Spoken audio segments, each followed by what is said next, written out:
Holy shit, 2 videos within 1 week? This is... Is this the start of the end? Is the world as I know it coming to destruction? No. That would be dumb.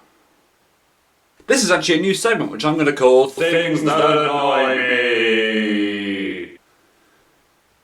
Yeah. This is very simply just very quick, relatively short videos which are basically my thoughts rambling on and on as much as I can about a particular topic in the world that annoys me in a very particular way. Because things annoy me quite a bit. I'm a very hateful and cynical and bitter person, as you might have been able to tell. But essentially, I don't like several things. And when I don't like things, I do talk about them very quickly and I swear a lot. So if you don't like that, please do kindly leave. You thought I was going to say fuck, didn't you? Yeah. Didn't you? Okay. Start off with a very simple, arguably simple topic today. Single player video games. Multiplayer video games I'll get into in another video because that's an entirely different kettle of chimpanzees. Yes, that's a thing. So, single player video games. I really like single player video games as long as they have a very cohesive narrative which actually moves me in a certain way. Some of my favourite single player video games include Bastion, Sword and Sorcery EP, what else is there? Half-Life 2, obviously, Portal, and so on and so on and so on and so on. Video games have a very impactful story which actually makes a difference and is well produced, and the gameplay is flowing into the narrative and the gameplay kind of informs the story and the universe that you're in. That kind of stuff, all dandy, I can dig that like the Mariana Trench. But if there's one thing which really, really, really annoys me in video games, it is hand-holding. And I'm not talking about the Call of Duty style where you're constantly forced down a linear path. I don't mind linearity that much, as long as it means something. Bastion was linear, but at the same time there was very much a feeling of open worldness because of the way that the world was actually forming around you. It didn't feel like it was aggressively railroading you because you were going on a journey to find all the pieces of the Bastion to blah blah blah blah. But what I really, really don't like is when the control is wrestled away from you. Either through just an overabundance of cutscenes about stuff which you already understand, or just shutting you down and not allowing you to do anything. Like when there are so many cutscenes which is for story purpose and they're just way too fucking long. One example of a cutscene which is completely unnecessary and could very easily be done within the game engine is in the game Darksiders. Now anyone who's played Darksiders is kind of like a mash of God of War, Zelda and the Bible. And the combat itself is fairly enjoyable, but there are several problems with it. One of which is just the fact that every single time you enter a dungeon-like arena, for example, there is a recurring event where you have to get through a gate, and in order to get through the gate you have to destroy an eye of something, and basically the main challenge is you have to defeat an arena in certain time limits with only certain moves, stuff like that.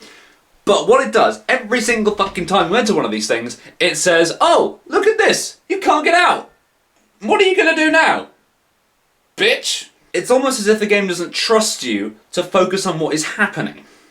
And the annoying thing about that is, given gaming technology right now, the actual transition between forced cutscene and gameplay is irritatingly long. Granted, it's only about a second, but at the same time, if that keeps happening over and over and over and over again, you get sick of it. This happens loads of times in the game, and it really bugs me. It's a little thing, but at the same time it just really annoys me. It's like, oh, God's sake, what is this shit? Like I said, it's almost as if the game just doesn't trust you to be able to see things. That annoys me. When a game kind of patronises you to say, oh, hey, in case you hadn't noticed, there's a wall which you can't get through, so you have to kind of... I know! Shut up! Yeah, that annoys me. Also, instructions. Oof. My favourite kind of game is a game that gives you an objective and your location and loads of challenges between it. Bastion did this, Hitman did this. Hitman is like one of my favourite game series just because it gives you so many ways to actually do it, to actually fulfill your task. You can, if you want, go guns blazing, murder absolutely everyone in the actual town and just see how far that gets you. Most likely, not very far. But if you're clever and you recognise the level layout, you can basically do it in any number of ways. That's what I love. There are so many ways to actually do it that there is no wrong solution apart from getting killed and failing the mission.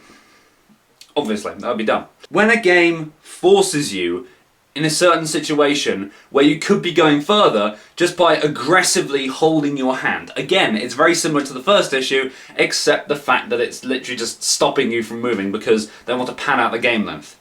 That's really fucking annoying. Really is. Escort missions. Now, escort missions are annoying, and I think the worst possible experience to have is an escort that is slow, adds nothing to combat, needs protecting. It's just so fucking shit. For those of you that have played Bioshock, which I assume is 99.999% of you, I'm pretty sure everyone on the internet's played Bioshock. The section in the first Bioshock where you had to escort the little sister around the Big Daddy training area is the worst possible thing that could have ever been happening in that game. Seriously, that bit sucks so much. It is easily the worst part of that game. Like, infinitely easily the worst part of that game. I get it that they wanted to keep it different because, let's be honest, the rest of Bioshock was pretty similar up to that point. You had to do a bit of puzzle solving, a little bit of photography, a little bit of burning shit, but it was just terrible. Bioshock Infinite thankfully did it right with the escort being A, really cool, B, an interesting character, C, very important to the plot, D, actually really useful in combat, although weirdly enough they didn't actually go for her, even when you died. Whew. Okay, so those are the things that annoy me about single player video games. The idea of really aggressive hand-holding, simply saying, no, you cannot go this way, fuck you, and just showing you stuff which you should be able to figure out on your own, treating you as if you really don't understand the video game. What's annoying about that is they'll often have it at the very end of the game when it's shown you this about 8 times already. I'm sick of that. It's fine if you're introducing a boss, or a new character, or a new enemy type. But don't do it every single time you walk in the fucking room. Especially stuff that could just be shown inside the game engine. Stuff that is rendered in the game engine could very easily be gameplay. Why you do this to me, game? Why? But yes, those are the things that annoy me about single player video games. I hope you've enjoyed this video. I'm pretty sure I'm not the only one who's annoyed by this kind of stuff, so if you're, post in the comments below like an incredibly sexy super person. But yes, thank you very much for watching, and I will see you next time. Video James!